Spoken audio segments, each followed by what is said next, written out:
Alright, I'm testing the BFC Beauty for Certain Whole Lotta Mascara. This is a pricey mascara, y'all.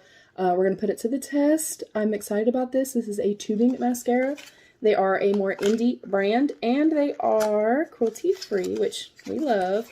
I got this in my BoxyCharm. The packaging is very beautiful, very sleek, and pretty weighted, which I really love.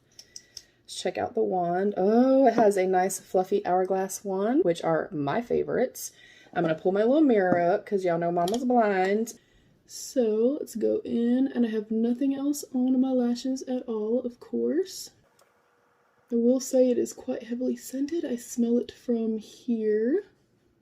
Yeah, pretty strong scent. So if you do not like a heavily scented, you know, any type of makeup product, especially one that's this close to your eye, probably would not recommend. And I will turn facing you guys in just a second. Let me actually move my mirror some so I can try to see. Or we'll just use the phone as a mirror. Okay, upon very first kind of little, you know, half coat, not my favorite thus far. I like a drier formula, which this is, and I'm starting to get a little bit of length, but it's not super black, and I'm not getting a whole lot of lift. Let's go in with a little bit more. I do like the wand itself.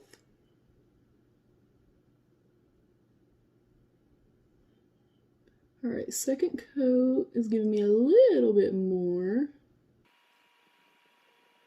I feel like it's really starting to dry out on me, kind of before I can even really build it up.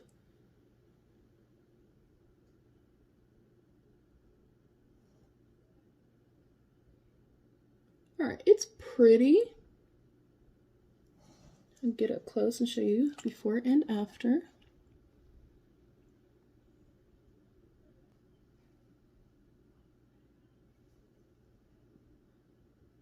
All right, let's do the other side. All right, that is 2 coats. It is okay. I would not, I don't think, pay that much for it. It's pretty. It's just not everything that I want in a mascara if it's going to be a prestige price. Yeah, it's pretty. I'll use it up, but I personally don't think that it's worth the money.